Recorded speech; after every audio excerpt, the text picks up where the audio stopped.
right of this, to the right of the compartment. So they were raising dogs, and they said there were two gentlemen, white gentlemen, who claimed to have found him. They were out early that morning tending the dogs. They claimed that they didn't find him. He was found at 12:30 when they came back again to take care of the dogs. Now, may I add this, that the father was, they were working in a place called Highland Park Shopping Center where they were painting. And the father left Wednesday around noon to go and pick up some more paint. And when he came back, the son was missing. And so he informed me that once he found him missing, before he left that day, he talked to the local police and sheriff department and told him that his stepson was missing, so that they would go and try to locate him. And they actually reported him in this tree 2 days later. Wednesday, he left, and Friday morning around Friday afternoon around 12:30 was when he was discovered hanging in the tree. Wow. And you mean to tell me all this time, for those couple of days, nobody saw him walking, nobody saw him in that area at all? The only one that we could find that knew anything was this white man who lived on the road up there. And it, mind you, it was about I would say about a quarter, maybe a little over a quarter of a mile down the road from where this tree section is, where he was found. No. That was the only person. That was the only person that had witnessed him in that area. So far, Brother Larry, the investigation, the way Brother was found, I saw a picture of him on Facebook where he was hanging. And yes, sir. From the looks of things, could he have done that himself? I don't think that he could have done it himself. In looking at how far or how close his feet were from the ground. Now they said that he had leaned the table up against a tree and then kicked the table out from under him. But the table itself that they're talking about, or bench that they're talking about, doesn't have a top on it. It doesn't have a top on it at all. It's just 4 legs and the table itself, and it's just the framing of it. That's all it is. There's no top on it at all. We find it almost impossible for him to have stood up on this particular bench or this particular table, which I think is about 2 feet wide and about 3.5 feet long. And we find it impossible for him to have stood up on it and then just dropped himself off of it. His hands were found next to his side in a bent motion. Both hands were bent. And we don't know whether that might have indicated a possible defensive mode, the way his hands were bent. We don't know. But that particular table that he was on, it's with the weight that he had, it may have broken the table, before he even got up on the table to tie the rope itself.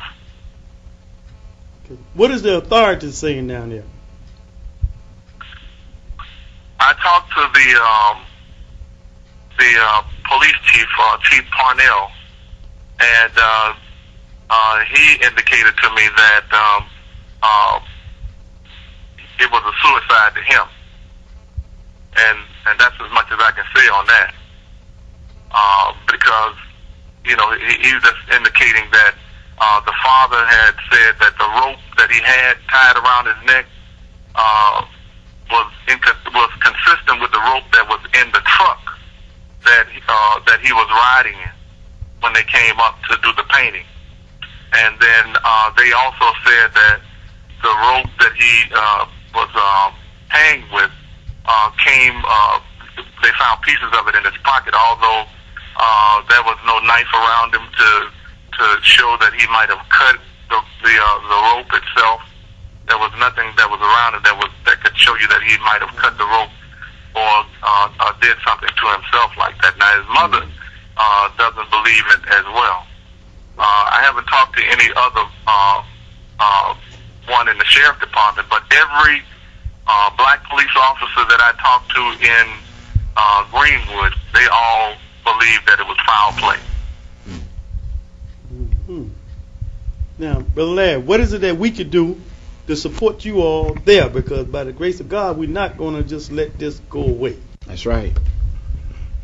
Well, let me say this, Brother Minister Sharif, that what you're doing now to help me to keep this on the news, because we had a press conference yesterday with one of the brothers from the Action Network and another, he's also affiliated with a civil rights group called Help.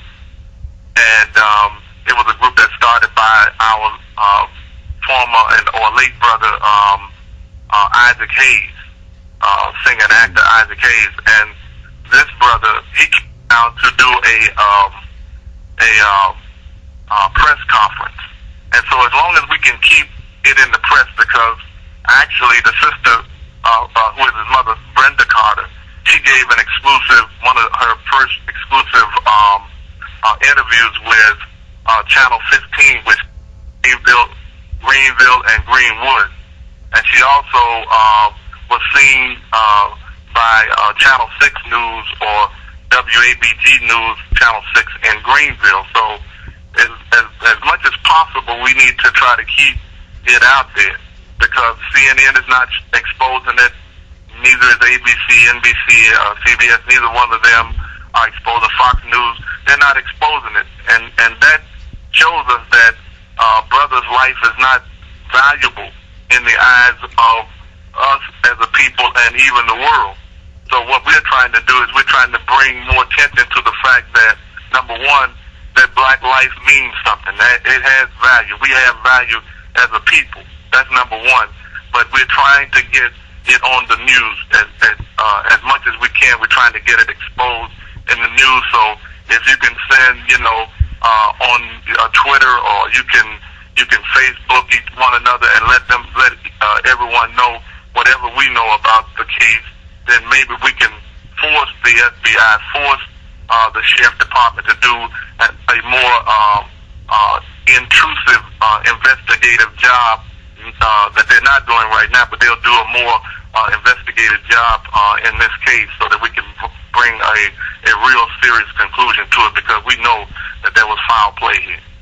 Okay, well, Brother Larry, on behalf of Honorable Louis Farrakhan, I'm telling you, whatever we can do, and we're going to do it next week. I'd like for you to get the mother, and if you can get the state senator, whoever you can get. We have a radio program that we're going to take it throughout Mississippi. We're going to take it throughout Alabama. We're going to get as much exposure as we can. We'd like for you to get them on the radio show for us for next week. We was in Columbus, Georgia last night, and the radio personality there, I spoke to him about it. He hadn't heard anything about it. So he's waiting for us to get him some more information on there, and he said he'll blast it. So we're going to do all we can to get this out. So if anything current come up, anything comes, you just let us know so we can keep it on the airwaves. Yes, sir. And, now, David, the senator is having a banquet in his honor tonight by the Greenville Voters League. So I'm pretty sure that is going to be a hot issue when he talks to the brothers and sisters who come out to the banquet tonight, and he's going to keep pushing the issue that we got to make this issue a real hot topic, because if we don't, then it'll be pushed under the rug and forgotten about. Okay, well, we're not going to let that happen by the grace of God. Honorable Louis Farrakhan told us we have to help our people, and that is what we intend to do. And a show like what Brothers Luxeric have us on right now, this is helping us, and we're going to spread this word. And have you contacted the Final Call newspaper yet? Yes, sir. They have pictures of all of the pictures that I have. I just picked up some more pictures of footprints that we looked at yesterday, and we're getting ready to send those up as well. We were hoping to send information to you so that you could view what we were viewing down here, so that you could actually have the eyes that I have looking at the information that I just picked up. Yes, please send that to us, because We're going to put it right on the radio. It's WATB1420.com Wednesday night from 6 p.m. to 8 p.m. Eastern Standard Time. We're going to blast it. I'm not going to let it go by the grace of God. We're going to push this until our brother and the family down there get justice. So Praise be to Allah. all right, so you let the family know that we are working on their behalf, and whatever they want us to do, we're their servant.